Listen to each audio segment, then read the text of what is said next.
Pedagang telur di Pasar Panyabungan, Mandailing, Natal, Sumatera Utara kini sibuk memilah-milah telur pecah. Hal ini memang rutin dilakukan pedagang telur karena telur pecah semakin diminati warga sejak naiknya harga telur ayam.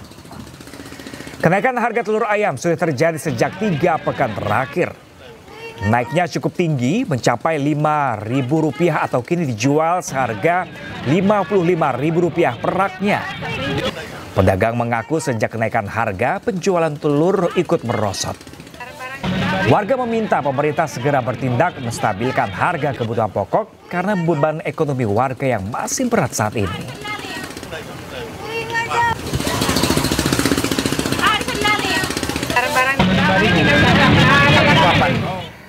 Tidak hanya telur pemirsa, harga beras premium di wilayah Jakarta juga masih mengalami kenaikan dalam beberapa pekan terakhir. Dampak dari kasus beras oplosan yang marak beberapa waktu lalu. Dan untuk memantau langsung pemirsa, kita langsung bergabung dengan rekan kami Dilami Aulia langsung dari Pasar Palmerah, Jakarta. Selamat siang Dilami, apakah harga beras premium di sana masih mahal?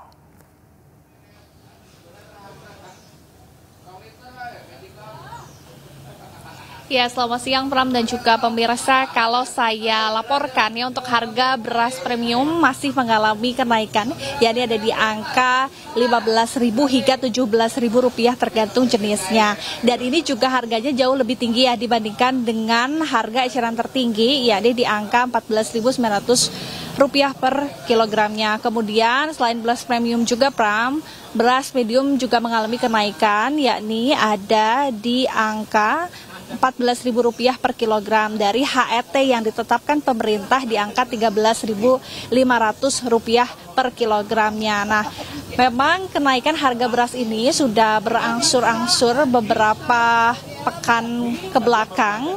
Penyebabnya adalah kasus beras oplosan yang marak beberapa waktu lalu, kemudian juga di samping itu ada harga dari gabah kering panen yang harganya juga cukup tinggi, ini berkisar di angka 700 hingga 7.000 hingga Rp8.000 per kilogram, sehingga ini juga berpengaruh ya terhadap harga beras. Selain itu harga lain juga mengalami kenaikan terutama pada komoditas cabai merah, yakni ada di angka Rp60.000 per kilogram. Selain itu juga ada angka dari telur ayam negeri yang masih mengalami kenaikan, yakni di angka Rp30.000 per kilogram, di mana kalau untuk normalnya ini harusnya telur negeri ini ada di angka Rp28.000 per kilogram. Nah, dari sejumlah harga yang naik ini tentu ya dikeluhkan oleh para pembeli, sehingga mereka membeli sejumlah harga bahan pokok ini dengan jumlah yang jauh lebih sedikit dibandingkan biasanya. Setelah itu Pram, kalau dari pemerintah sendiri memang sudah menggelontarkan ya sejumlah kebijakan terutama untuk harga beras, yakni mendistribusikan beras SPHP. Namun Pram, di kenyataannya tadi saya berbincang dengan pedagang, beras SPHP ini memang kurang laku atau kurang diminati oleh masyarakat, sehingga masyarakat lebih memilih untuk membeli beras medium ataupun premium. Namun memang jumlahnya yang dikurangi begitu Pram. Jadi tentu ya dari pedagang berharap bahwa pemerintah dapat melakukan kebijakan yang solutif di samping kebijakan pendistribusian SPHP. Kembali ke Pram. Baik, Dilami Aulia melaporkan langsung dari Pasar Palmerah, Jakarta. Terima kasih dan selamat bertugas kembali Dilami.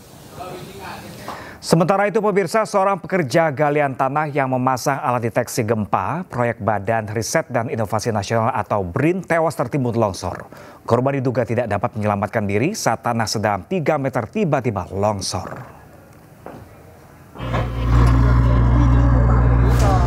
Warga Duku Sendang Delik, Desa Sumberjo, Kecamatan Meragen, Kabupaten Demak digembarkan dengan tewasnya Ahmad Zaidun, 55 tahun, akibat tertimbun longsor.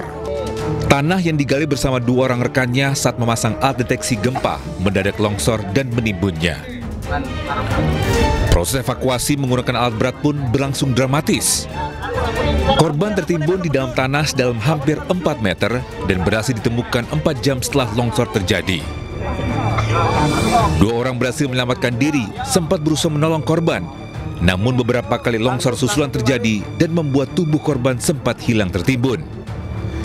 Adik korban Muhammad Zainul mengatakan, korban bersama 2 orang rekannya bekerja selama 2 hari untuk menggali tanah untuk memasang alat deteksi gempa dari Badan Riset dan Inovasi Nasional. Ditemukan berapa dalam, Mbak, di dalam, Mbak? Kedalaman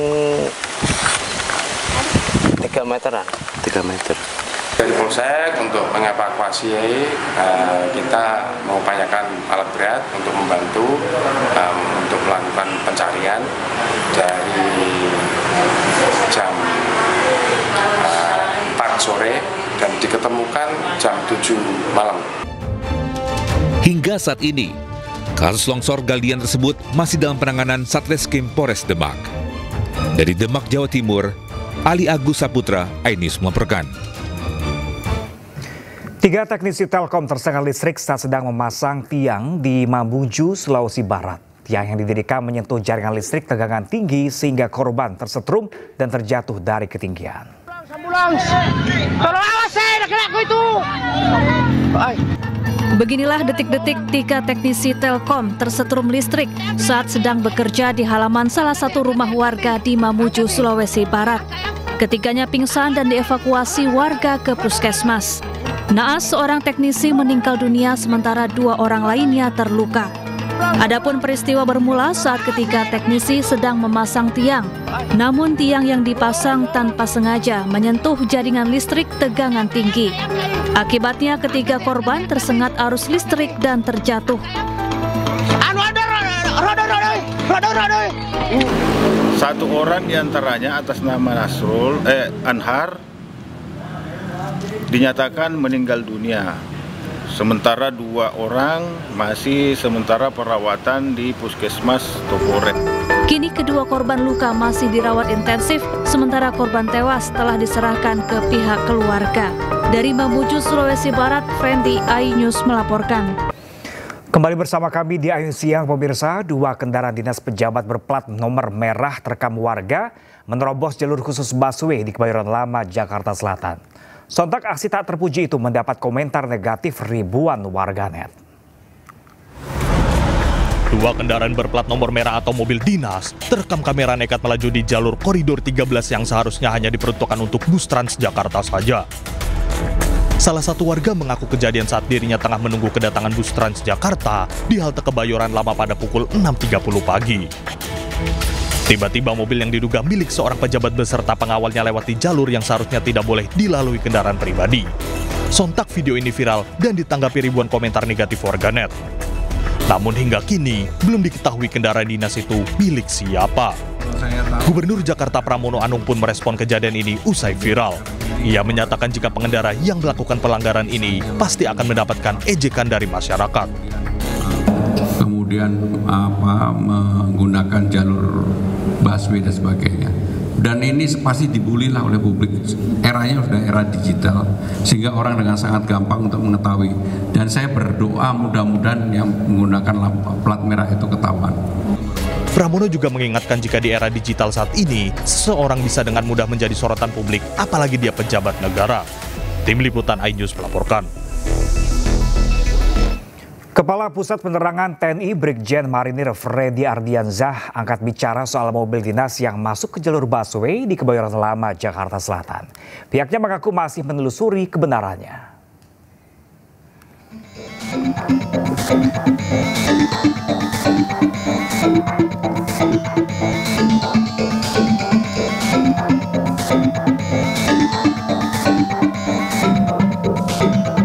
Saat ini Puspom TNI masih menelusuri serta mengumpulkan data dan informasi terkait video viral yang beredar.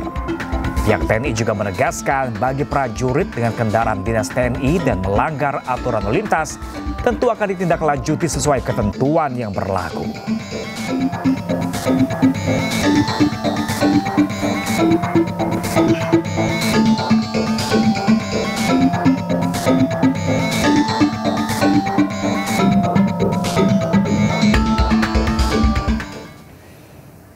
Sementara itu, pemirsa, perbaikan gerbang tol Semanggi pada saat jam pulang kerja hari Rabu lalu berdampak dengan kemacetan horor di jalur arteri Jalan Gatot Subroto, Jakarta. Gubernur Jakarta Pramono Anung meminta agar perbaikan dilakukan saat hari libur atau saat aktivitas berkendara sedang lengang.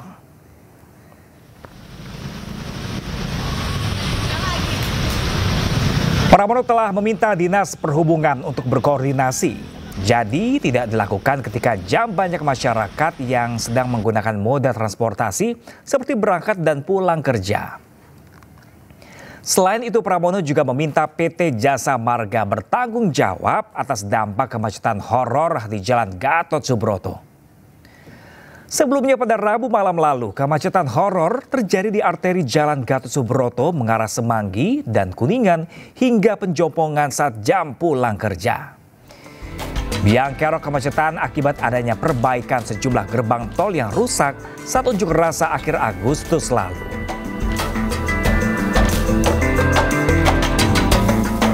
Di Semanggi, kemacetan kemarin disebabkan oleh pintu Semanggi 1, 2 yang dilakukan perbaikan karena ekses dari demo-demo kemarin yang mengalami kebakaran dan sebagainya. Dan itu dilakukan secara bersamaan.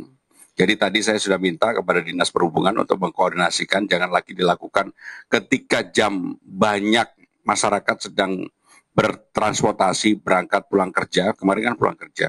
Kalau mau melakukan ya hari libur lah gitu ya. Itu untuk mengatasi kemacetan.